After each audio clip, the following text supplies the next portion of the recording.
Yule mwanamke Msamaria anamuuliza Yesu, anamwambia Yesu kwamba baba zetu waliabudu katika mlima huu, na sasa tuambia kwamba tukaabudu, imetupasa kwenda Yerusalemu. Lakini Yesu anawaambia kwamba nyinyi mnaabudu msichokijua, lakini siku zinakuja na zitafuta. Jina Bwana libarikiwe.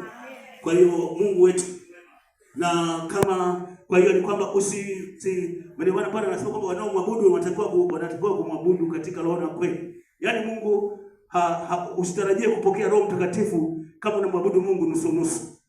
Jina Bwana libarikiwe. Anatafuta watu wanaomwabudu katika roho na kweli. Bwana libarikiwe. Lakini kuna baadhi ya maneno ambayo nataka tuyafahamu wakati tunaendelea tukijifunza kabla neno letu ambalo linapatikana katika kitabu kile cha Yohana ile sura ya 14. Tutasoma mstari wa kuanzia mstari wa 15 hadi 23. Kuna baadhi ya maneno ambayo tunabidi tuyafahamu. Kuna maneno yametumika pale msaidizi. Neno msaidizi. Msaidizi pale kwa Kiyunani maana yake linatumika kwamba ni yule aliyeitwa kwa ajili ya kusaidia. Ni yule aliyeitwa kuja kusaidia, msaidizi. Kwa Kiyunani maana yake ni yule aliyeitwa kuja kusaidia. Jina Bwana libarikiwe. Lakini kuna neno linatumia mwingine kwa Kiyunani pale ni yule anayefanana naye. Jina Bwana libarikiwe. Wengine hawana kalamu wala daftari. Sasa haya pia kuna siku moja tunataka na usimame hapa uje tufundishe. Jina Bwana libarikiwe. Amen. Sasa kwa hiyo lakini pia kuna neno yatima. Yatima ni mtu ambaye hana baba na mama. Hebu naomba sasa aliyepata hapa kwenye kile kitabu cha Yohana ile sura ya 14 mstari wa 25 hadi 23. Naomba aliyepata anaweza kutusomea.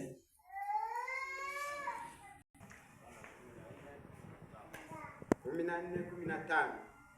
Mkinipenda mtazishika amri zangu, nami nitamuomba Baba, naye atawapa msaidizi mwingine ili akae nanyi hata milele.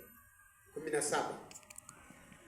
Ndiye Roho wa kweli, ambaye ulimwengu hauwezi kumpokea kwa kuwa haumuoni wala haumtambui, bali ninyi mnamtambua, maana anakaa kwenu naye atakuwa ndani yenu.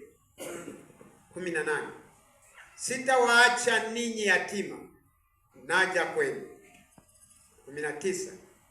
Bado kitambo kidogo na ulimwengu haunioni tena, bali ninyi mnaniona, na kwa sababu mimi ni hai, ninyi nanyi mtakuwa hai.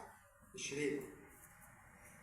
Siku ile ninyi mtatambua ya kuwa mimi ni ndani ya Baba yangu, nanyi ndani yangu, nami ndani yenu. 21.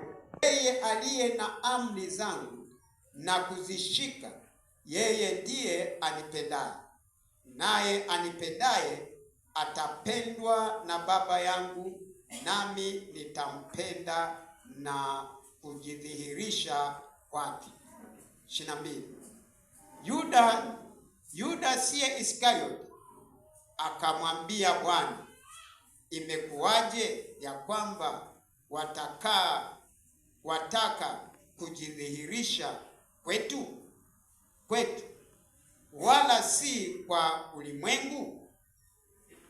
Yesu akajibu akamwambia, mtu akinipenda atalishika neno langu, na Baba yangu atampenda, nasi tutakuja kwake na kufanya makao kwake. 24.